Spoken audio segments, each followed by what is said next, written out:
계속해서 우리가 복음에 대한 이야기를 나누고 있습니다. 여러분, 복음이 무엇입니까? 라고 질문을 던지면 복음이 뭐예요? 복음이 뭡니까? 우리가 쉽게 대답을 합니다. 예수님께서 내 죄를 위해서 죽으셨다라는 거. 그로 말미암아 우리가 죄의 사슬에서 노임받았습니다. 라는 교과서적인 답이에요. 그렇죠? 예. 그런데 언제부턴가 복음을 이야기할 때 복음을 이야기하는데 마음이 예전 같으세요? 안 같으세요?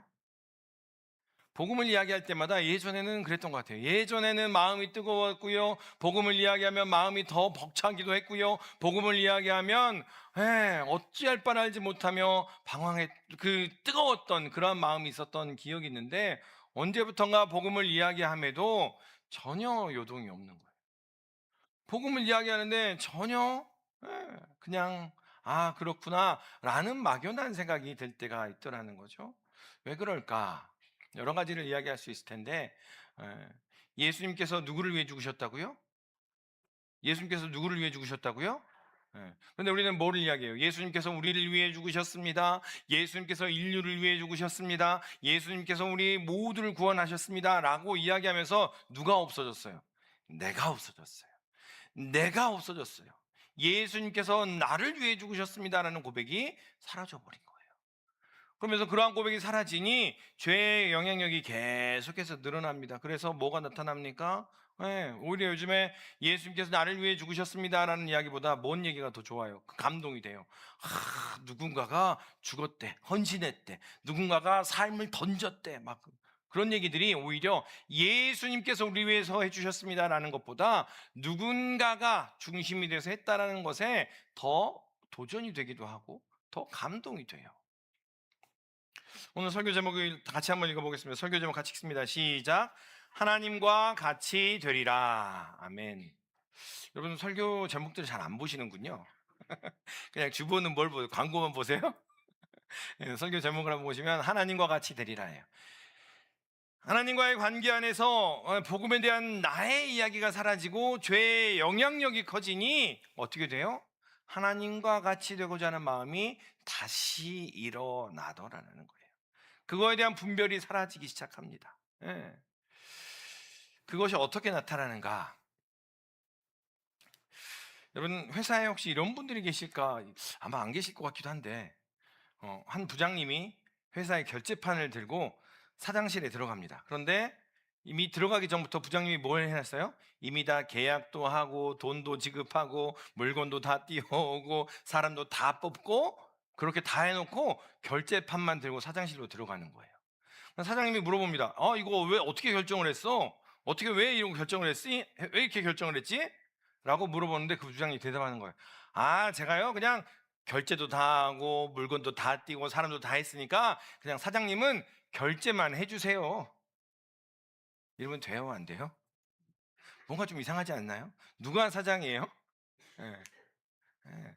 이 사람이 사장인가? 저 부장이 뭔가가 인맥이 있나? 뭔가 대단한 힘이 있나? 이런 생각이 들게 되지요. 분명히 사장이 있어요. 그런데 다른 것들을 행하는 사람들이 있더라는 거죠.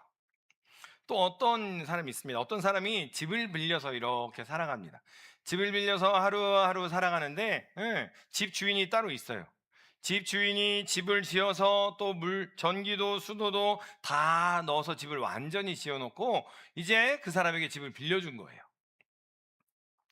10년 살고 20년 살고 이렇게 살다 보니까 이 사람이 어떻게 합니까? 오래 사니까 벽지도 스스로 바꾸고 또 벽도 허물고 방도 막 멋지게 만들고 더 여러 가지 많은 것들을 집을 아름답게 꾸민 거예요. 10년 살고 20년 살다 보니까 주인이 오지도 않고 그러다가 이제 어느 날 집주인이 딱 찾아왔어요. 집주인이 찾아왔는데 이 사람이 문을 열어줘요? 안 열어줘요? 안 열어줘요. 문을 빼꼼히 열더니 이 집주인한테 이렇게 이야기하는 거예요. 뭐라고요? 내가 이 집에서 20년 동안 살았는데 내가 이 집에서 20년 동안 살면서 집도 멋지게 고치고 벽지도 하고 더 멋지게 만들었는데 당신은 뭐 했어요? 라고 이야기하는 거예요. 이 사람의 이야기가 맞아요? 틀려요? 어, 맞긴 맞잖아요. 그렇죠? 열심히 살았어요. 그렇죠? 집도 멋지게 만들었어요. 그런데 그렇다고 이 집이 본인 집이에요? 집주인은 따로 있는 거잖아요. 그렇죠? 혹시나 우리 신앙생활을 그렇게 하고 있지 않느냐는 거예요. 우리가 다 해놓고서 하나님 사인만 해주세요. 하나님 이거 내가 했고요. 저거 내가 했고요. 저거 내가 다 했고요. 하나님 그냥 사인만 해주세요. 그런 신앙생활을 혹시나 하고 있지는 않으신가? 또 하나지, 우리 인생을 그렇게 혹시나 여기고 계시지는 않으신가라는 겁니다. 내가 열심히 공부했어요. 내가 벌었고요. 내가 자식도 키웠고요. 내가 어려운 일 있을 때마다 내가 견뎌냈어요. 그러니 내 인생은 내 거예요. 라고 이야기하며 우리 인생을 그렇게 여기고 지내고 계시지는 않느냐라는 겁니다. 여러분, 이런 이야기를 했다고 해서 잘못 살았습니다라는 얘기가 아니죠. 예. 잘 사셨어요. 열심히 살고 정말 힘써서. 그런데 우리의 삶의 주인이 누구인가라는 것과는 다른 얘기라는 거예요. 우리가 열심히 살고 잘 살았다고 그 삶의 주인이 납니다 라고 말할 수는 없더라라는 거예요. 여러분 기억했으면 합니다. 왜냐하면 이러한 것들이 바로 오늘 설교의 제목과 같이, 예, 하나님과 같이 되려는 우리의 본성, 죄된 본성이 그대로 드러나는 그러한 상황이기 때문에 그렇습니다. 예. 이 말이 무슨 뜻인지 오늘 본문 창세기 3장의 말씀을 통해서 우리의 모습을 보고 또 그것이 어떻게 복음으로 이어지는지를 함께 나눠 보도록 하겠습니다. 먼저 창세기 1장 27절의 말씀 같이 한번 읽겠습니다. 하나님이 자기 형상 곧 하나님의 형상대로 사람을 창조하시되 남자와 여자를 창조하시고. 아멘. 여러분 이 이야기가 얼마나 복된지 아시죠? 얼마나 대단한 건지 아시죠? 모르세요?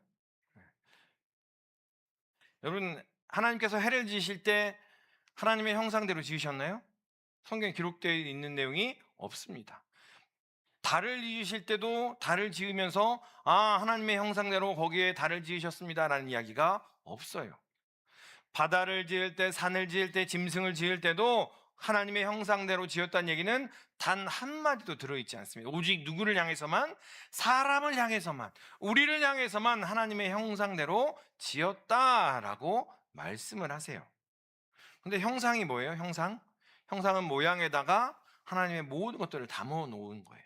다시 말하면 형상을 다른 말로 바꿔서 말하면 거울이라고 표현할 수 있을 것 같아요. 거울은 뭐예요? 거울이 하는 일은 뭐예요? 네.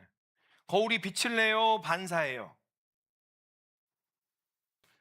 거울이 요즘에 빛도 내나요? 거울이 스스로 빛을 내요, 반사해요? 반사합니다. 그렇죠? 예. 거울이 하는 일은요, 자기가 빛을 내는 게 아니고 반사하는 거예요. 빛을 받아서 비추라라는 이야기예요. 하나님께서는 우리를 그렇게 지으셨어요. 스스로 빛을 내는 존재가 아니라 오히려 하나님의 빛을 받아서 그 빛을 나타내는 거울로, 하나님의 형상으로 우리를 그렇게 만드셨다라는 거예요. 세상의 어떠한 피조물, 다른 피조물, 아무 피조물에도 그렇게 말씀하지 않으시고 오직 누구에게만? 사람에게만, 누구에게만? 우리에게만 그렇게 말씀하셨다라는 거예요. 좌우에 계신 분 바라보면서 이렇게 인사 한번 하겠습니다. 당신은 하나님의 형상입니다. 다시 한번 인사합니다. 당신에게 하나님이 보입니다.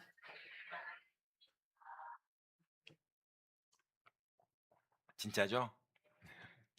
여러분 사실은 교회 안에서 항상 이렇게 당신에게 하나님의 얼굴이 보입니다 막 억지 웃음을 막 웃으세요. 직업적인 웃음은 저만 웃을게요. 여러분 웃을 때도 하나님의 형상이 보이고요. 낙심 가운데 있을 때도 하나님의 형상이 있고요. 그렇지요? 예. 좌절하고 어떻게 해야 되나 고민하는 중에도 하나님의 형상이 담겨 있습니다. 그 형상을 찾아가시는 여러분이 되시기를 소망합니다. 그리고 이야기합니다. 우리 1장에서는 그런 얘기를 했고요. 3장의 이야기를 하는데 우리가 3장 이야기는 너무나 잘 알아요. 어떤 이야기예요? 아담과 하와가 하나님이 따먹지 말라는 열매를 따먹잖아요. 그 열매를 딱 따먹고 그래서 어떻게 됩니까? 쫓겨났어요. 하나님의 그 복된 동산에서 쫓겨나는 일을 당합니다. 그때 이런 일들이 창세기 3장에 나타나요. 우리가 주일학교 때부터 배웠던 그런 이야기가 그대로 나옵니다. 그런데 여러분 우리는 계속 뭐에 초점을 맞추냐면요, 그 열매에 초점을 맞춰요.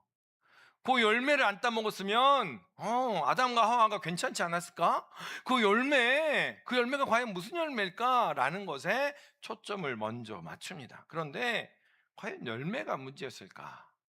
열매가 문제였을까요? 우리 오늘 5절 말씀, 뱀이 여자에게 한 이야기인데 5절 말씀 같이 한번 읽습니다. 시작. 너희가 그것을 먹는 날에는 너희 눈이 밝아져 하나님과 같이 되어 선악을 알 줄을 하나님이 아심이니라. 아멘.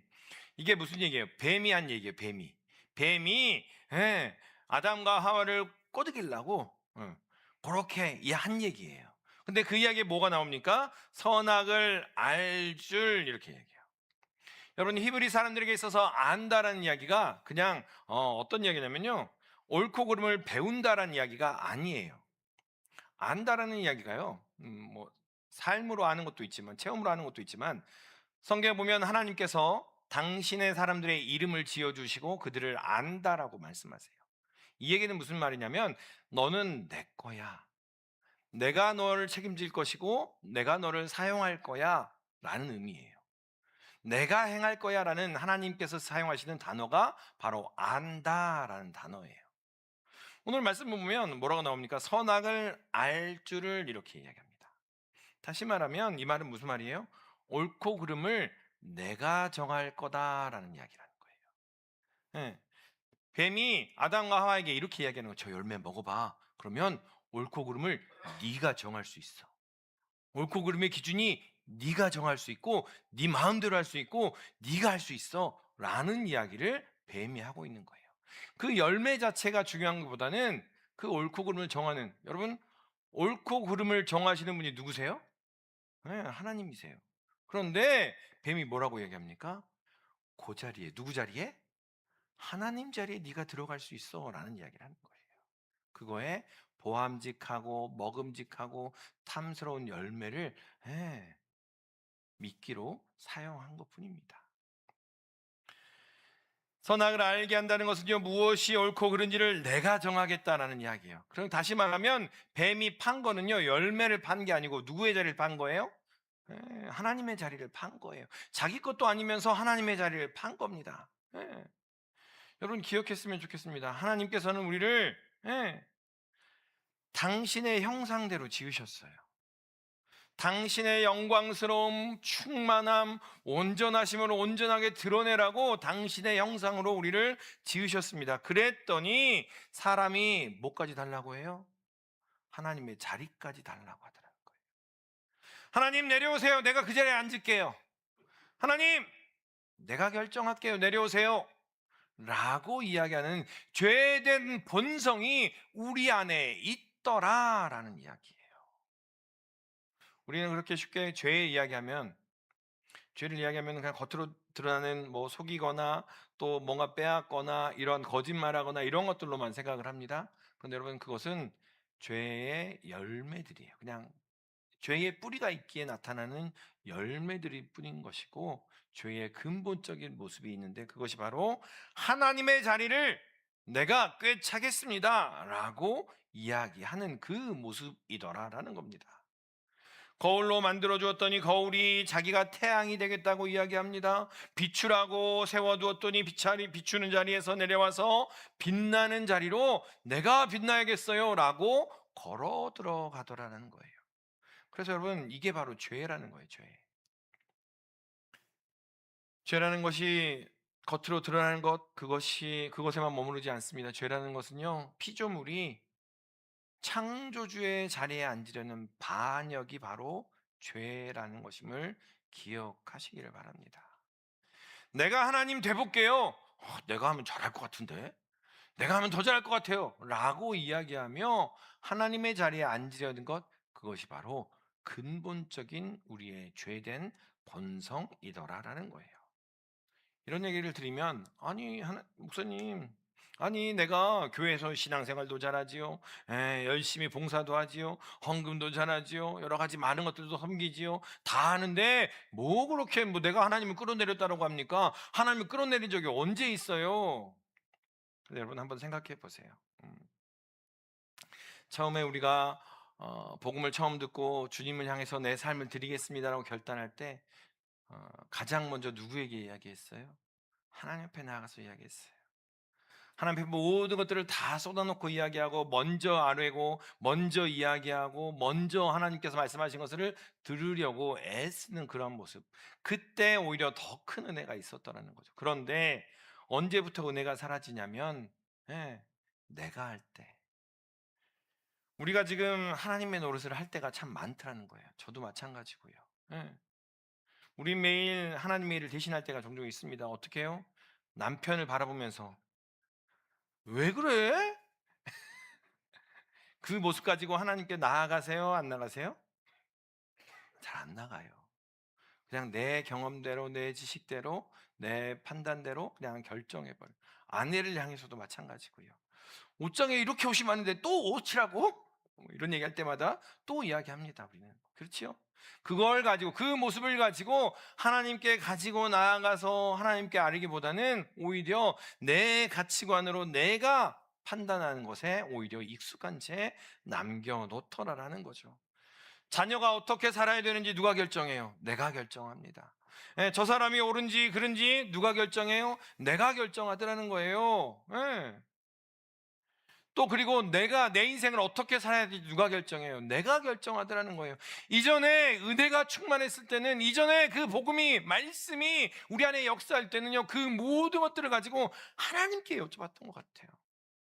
아주 사소한 것도 하나님께 물어보고 또 물어보면서 여쭤보면서 하나님 과연 그렇습니까?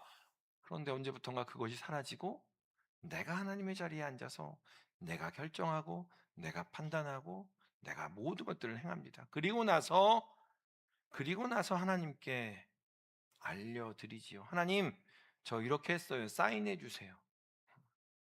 저 이렇게 커다란 집 계약했어요. 사인해 주세요. 하나님, 저 이렇게 멋진 차 뽑았어요. 사인해 주세요.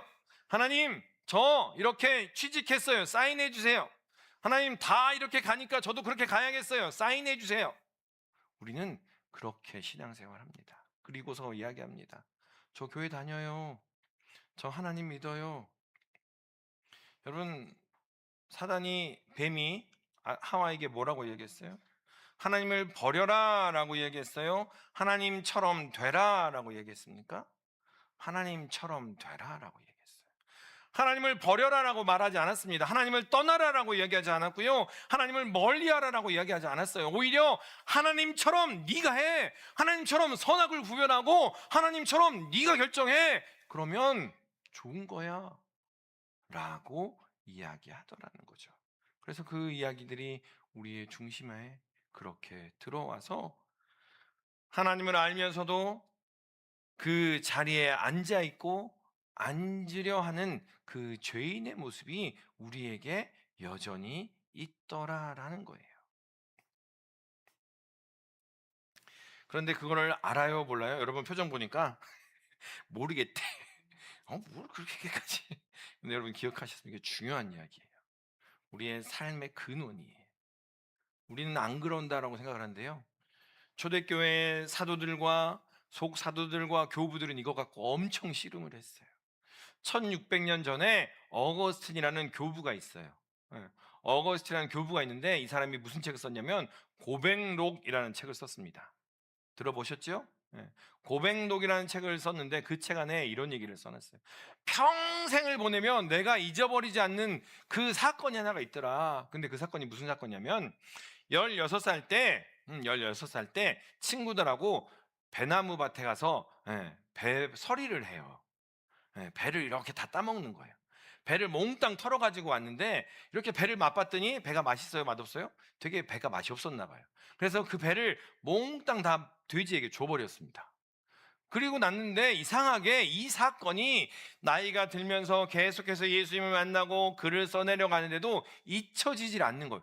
내가 배를 좋아하는 것도 아니고 그때 내가 배가 고팠던 것도 아니고 내가 가난했던 것도 아니고 친구들 분위기에 맞춰갔던 것도 아닌데 내가 왜 배서리를 했을까? 이 사람이 계속 고민을 한 거예요. 계속 그 진리를 탐구해 가는 겁니다. 그리고 마침내 이러한 결론을 내립니다. 나는 배를 사랑한 게 아니고 배서리를 해서는 안 돼라는 그 선 위에 서는 거를 즐겨 했었더라라고 이야기해요. 그 선이, 그 제한이 나를 제한하지 않는 것, 그 하지 말라는 선이 나를 제한하지 못하는, 나는 그렇게 힘 있는 사람이야, 나는 그렇게 능력 있는 사람이야, 나는 그 선을 밟는 그 맛이 좋았더라, 그래서 배설이를 했더라고요 라고 어거스틴이 써놨어요. 그리고 마지막에 이렇게 씁니다. 그 어거스틴은 그것을 하나님을 흉내낸 것이라고 고백을 해놨어요. 아니, 배 하나 소리 한 거 가지고 뭐 하나님을 흉내낸 것까지? 아니요, 우리 본성이 그렇더라는 거예요. 하지 마세요. 그리고 그 선을 위해서 내가 잊고 싶어 하더라는 거죠. 설교를 준비하면서 그런 생각이 들었어요. 하나님, 우리 식구들 가운데 누가 제일 위에 선 위에, 그 선 위에 누가 서 있나요? 봤더니 제가 서 있더라고요. 삐끗하면 내가 하나님이에요 이럴 것 같고, 내 말을 들으세요 이럴 것 같고, 하나님 붙들어 주세요라는 기도가 계속 나오더라고요. 우리 본성 안에 아무리 거룩해 보이고 아무리 멋져 보여도 우리 안에 그 선 위에서 내가 하나님이에요 라는 것들을 드러내고자 하는 욕망이 여전히 살아 있더라라는 겁니다. 그런데 좀처럼 알아차리지 못합니다. 사무엘하 12장에 보면 또 한 사람이 나오는데 그 이야기를 알아차리지 못하는 사람이 나와요. 사무엘하 11장에 보면 다윗이, 사무엘 하니까 다윗 이야기가 나오지요. 다윗이 우리아의 아내 밧세바를 범합니다. 그리고 그 우리아조차도 전쟁의 가장 전방에 내세워서 죽입니다. 그러니까 여러분, 다윗이 십계명에서 하지 말라는 간음하지 말라, 살인하지 말라, 커다란 두 가지 범죄를 즉각적으로 행하는 그 사건이 나타나는 거예요. 여러분이 만약에 그 일을 행하면 어떻게 하겠습니까? 막 발버둥을 치겠죠? 어떻게 합니까? 하나님 앞에서. 예. 그런데 여러분, 이야기가요, 11장에 그 이야기가 펼쳐지는데 12장에 아이를 낳아요. 그리고 12장에 보니까 다윗이 여전히 왕과 같이 사람들을 통치하고 다스리고 있더라라는 거예요. 다시 말하면 십계명의 두 가지 죄악, 살인하지 말라, 간음하지 말라 두 가지를 범죄했음에도 불구하고 다윗은 1년이라는 시간 동안 전혀 거리낌 없이 조회를 하기도 하고 재판을 하기도 하고 백성을 다스리며 또 예배도 드렸을 거라는 거죠. 그러한 일들을 아무 일 없다는 듯이 1년이라는 시간 동안을 그렇게 보낼 수 있더라라는 거예요. 그런 중에 나단 선지자가 옵니다. 선지자가 와서 이런 이야기를 합니다. 부자 한 사람 있고 가난한 사람이 한 사람 있는데, 부자에게는 양과 염소가 되게 많았어요. 그런데 가난한 사람에게 딱 한 마리 있었어요. 근데 그 가난한 사람은 이 양 한 마리가 얼마나 소중했던지 같이 먹고 같이 자고 같이 활동하면서 아끼는 양이었어요. 그런데 어느 날 부자에게 손님이 찾아왔습니다. 그런데 그 부자가 본인이 많은 것 중에 하나 그냥 잡아서 손님 대접하면 되는데, 가난한 자의 양을 빼앗아서 세상에 그 손님을 대접하는 거 아니겠습니까? 라고 나단 선지자가 이야기하자 이 다윗이 뭐라고 이야기하냐면요, 5절 말씀이에요. 5절 말씀 같이 한번 읽습니다. 시작. 다윗이 그 사람으로 말미암아 노하여 나단에게 이르되 여호와의 살아계심을 두고 맹세하노니 이 일을 행한 그 사람은 마땅히 죽을 자라. 아멘. 다윗이 뭐라고 얘기합니까? 다윗이 화를 내는 거예요. 분노하는 거예요. 소리를 높여서 얘기합니까? 그 사람은 어떤 사람이면 내가 당장 그 사람 잡아서 죽일 거야. 그 사람 하나님께서 심판하실 거야 라고 이야기하며 화를 내더라는 거예요. 이때 다윗의 상황이 어떤 상황입니까? 십계명의 두 가지, 살인하지 말라, 간음하지 말라, 그것이 하나님 앞에 고백되지 않은 상황이었어요. 여전히 범죄함이 있는, 본인 안에 범죄함이 있는 그러한 모습이었습니다. 그런데 그 모습에도 불구하고 여전히 다른 사람을 향하여 선과 악을 최종적으로 선고하고 있더라라는 이야기예요. 여러분, 아담과 하와가 그 열매를 따먹은 후에 가장 먼저 뭘 했어요? 아담이 뭐라고 얘기합니까? 하나님이 주신 저 여인이 나로 하여금 먹게 했습니다 라고 핑계대기 시작해요. 그리고 그것을 따먹은 두 사람이 어떻게 합니까? 숨어요.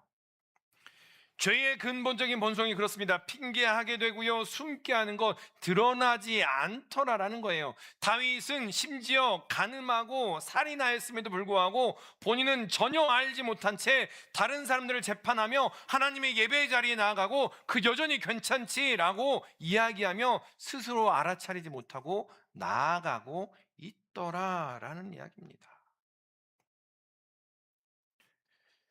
그때 나단이 한마디를 합니다. 7절의 말씀입니다. 당신이 그 사람입니다. 그 사람은 분명 여호와 이름으로 말하건대 죽을 겁니다 라고 다윗이 이야기했는데 나단 선지자가 이야기합니다. 그 사람이 바로 당신입니다. 그 사람이 바로 당신입니다. 하나님을 끌어내리고 하나님의 자리에 앉으려 하며 하나님 대신 내가 결정하고 내가 판단하겠습니다 라고 이야기하며 하나님의 자리에 서려는 그 사람이 바로 당신입니다 라고 나단 선지자가 오늘 우리에게 말하고 있는 겁니다. 다윗은 이미 알고 있었습니다. 새로운 정보가 주어졌나요? 아니요. 다윗은 이미 간음하였고요, 살인하였습니다 라는 것을 알고 있었어요. 나단이요, 새로운 사실을 알려준 건가요? 아니요, 그냥 이야기만 하다 한 겁니다. 다윗이 평생 자기에게 하지 않던 그 말을 대신 해준 겁니다. 여러분 혹시 일상을 보내시다가 이상하게 분노가 치밀어 오르고 이상하게 화가 나며 이상하게 견딜 수 없는 모멸감이 치밀어 오를 때가 있으십니까? 내가 그 선 위에 서서 내가 결정해야 되는데, 내가 판단해야 되고, 내가 하나님 역할을 해야 되는데 왜 내가 판단을 받고 있지? 왜 내 목소리를 들어주지 않지? 라고 이야기하며 오히려 분노하고 화를 내고 있다면 그 자리가 바로 내가 하나님의 자리에 오르려고 하는 그 모습이라는 것을 기억하시기를 바랍니다. 오늘 성경은 우리에게 이야기합니다. 그 사람이 바로 당신입니다. 당신이 바로 그 사람입니다. 나 교회 잘 다니고 있어요. 봉사도 열심히 하고요. 신앙생활도 열심히 하고요.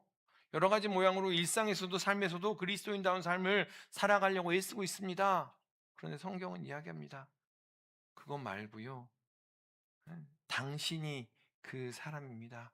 거기서부터가 시작입니다. 라고 말하고 있습니다. 오늘은 여기까지 하겠습니다. 사실은 설교를 쓰면서 이 뒤에 이야기, 예수님께서 오셨어요. 예수님께서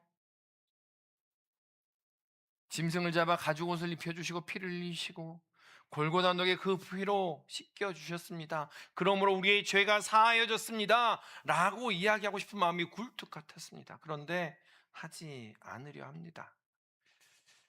오늘은 여기까지입니다.